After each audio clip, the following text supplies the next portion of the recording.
I'm Gas, and this is Let's Play FreeCol, a free open source version of Sid Meier's Colonization. If you've never played Colonization, knowledge of civilization will not help you. They are pretty different from each other, and FreeCol is a little bit different than Colonization. There are some rule sets, two of them actually, in this edition.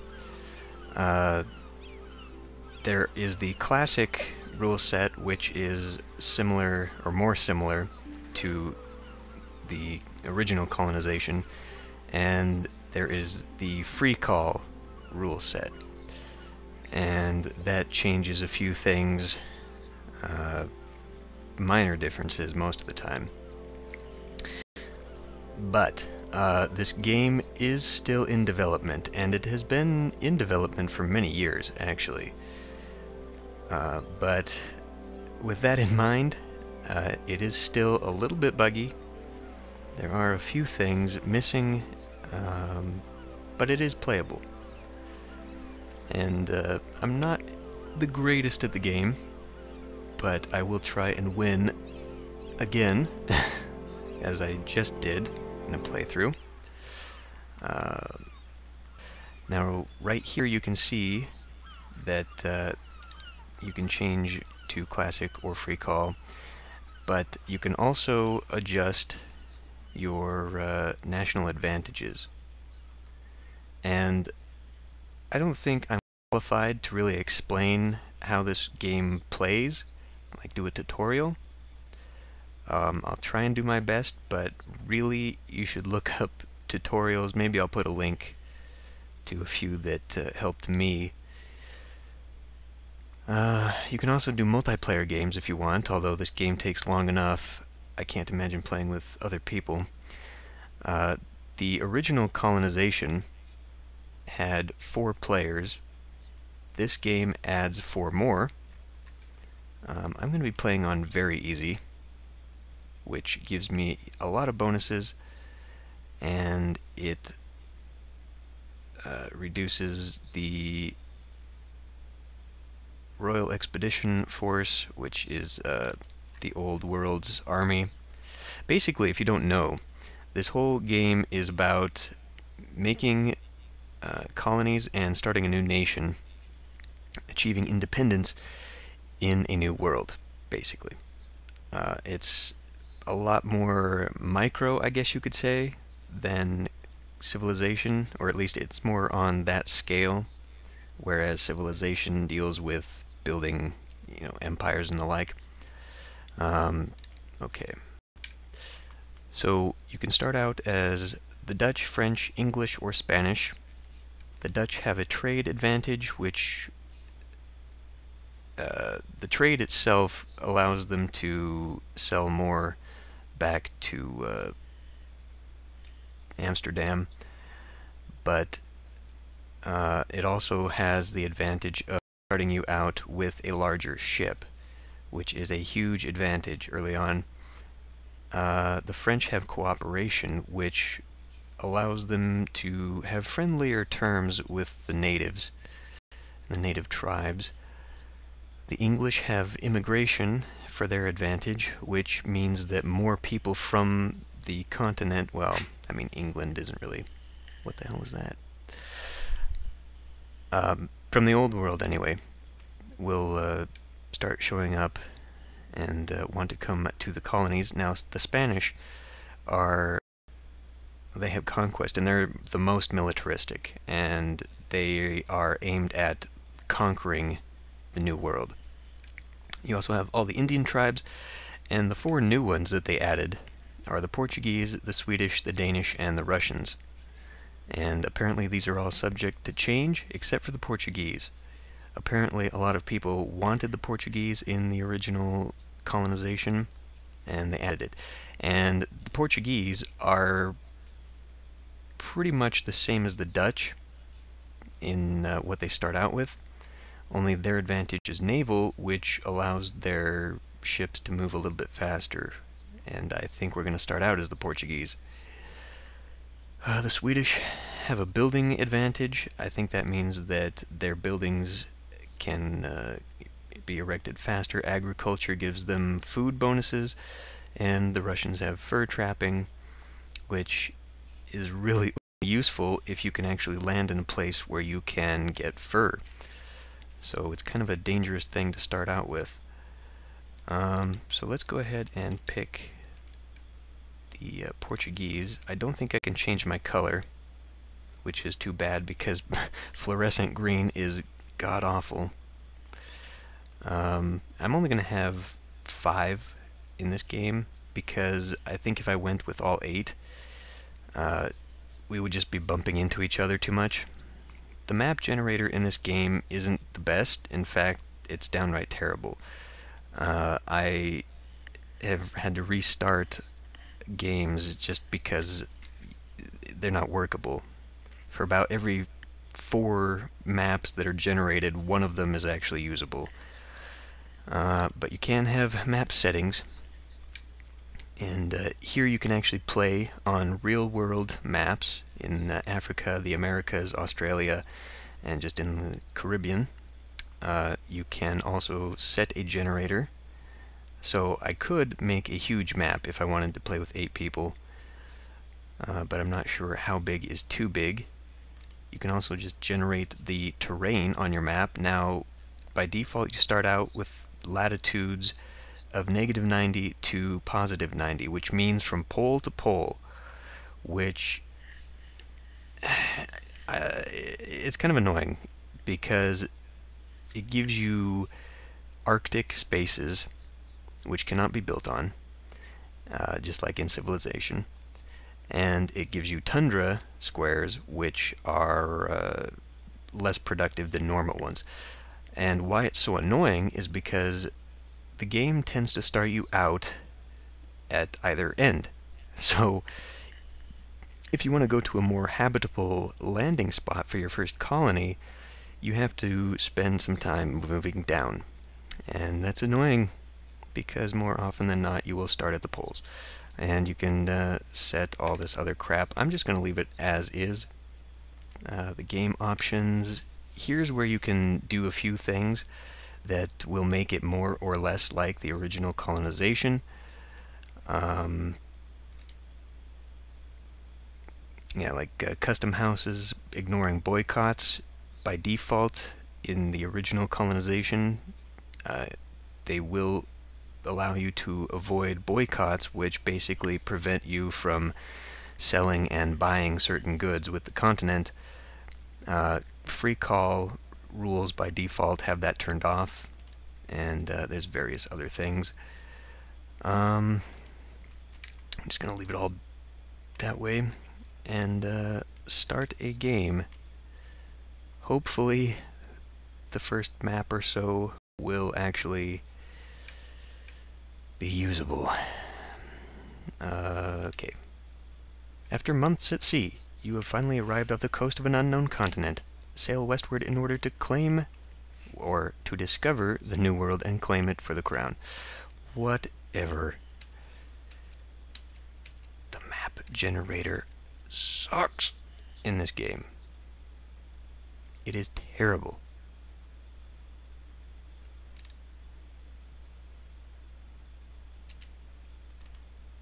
I will take it. The first landing in the land of the Holy Cross. We have discovered the Isla de Veracruz in the land of the Holy Cross. I don't speak Portuguese, so I'm probably going to screw it up a bit. And it looks like we are in Tobacco Land. So that is going to be what I first produce. Although knowing my luck, as soon as I settle here, it's going to give me cotton.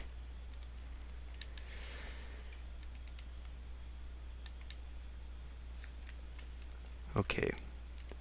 We will start this place. Sao Vicente. Vicente? Whatever.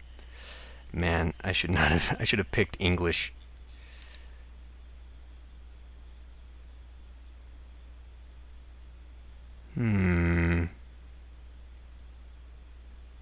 Was there a thing here? There was a thing there.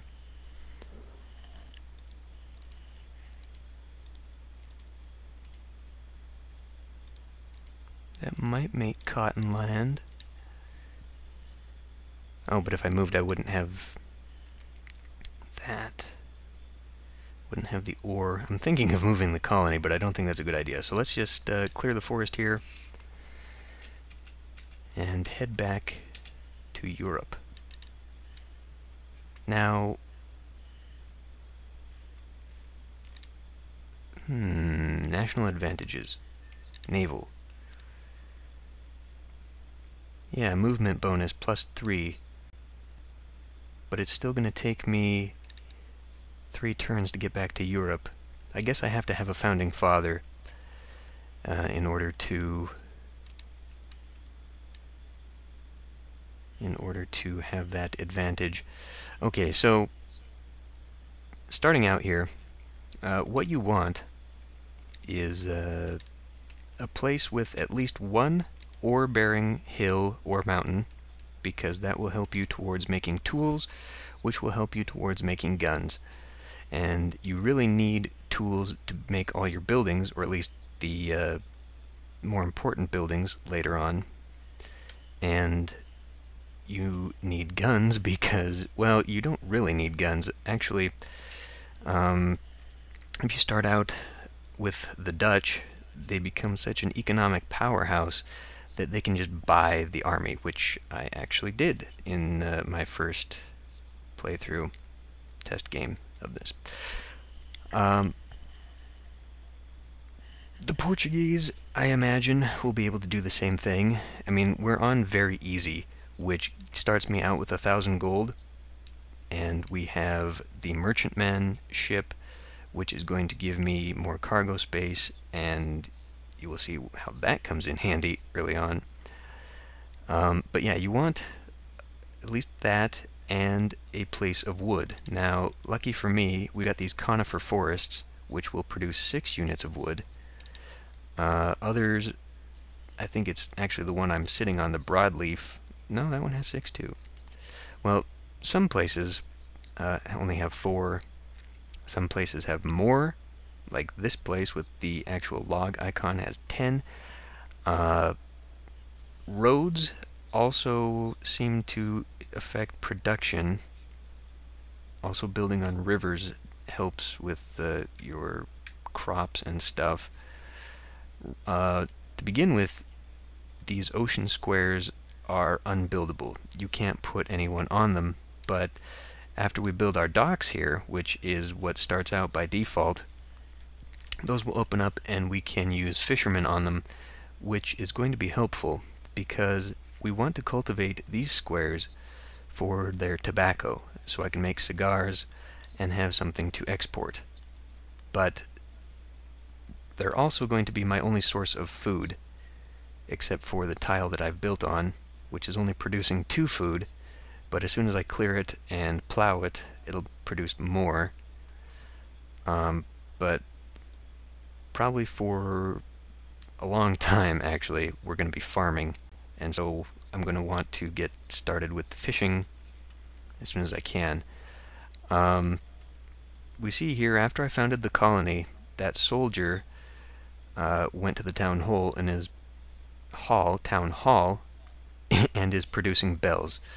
And bells are important for gaining independence. As we can see here, we have 100% royalists in the colony and no % rebels. You need a certain percentage of rebels before you can declare independence, ideally 100%. Also, bells help towards your founding fathers. And where are those guys? Continental Congress, right.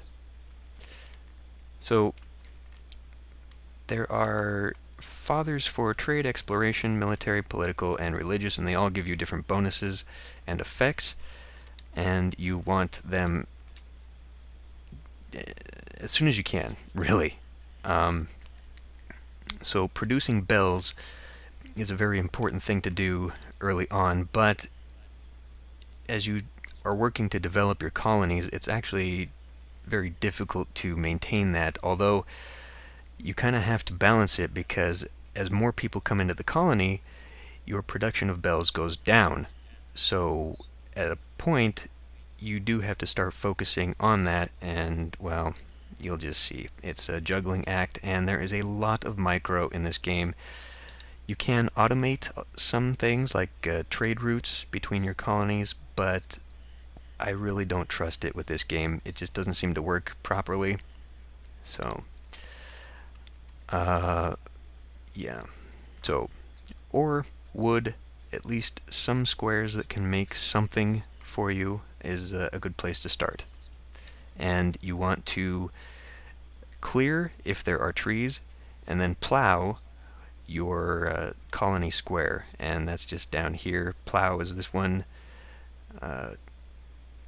clear is here, and this is a road.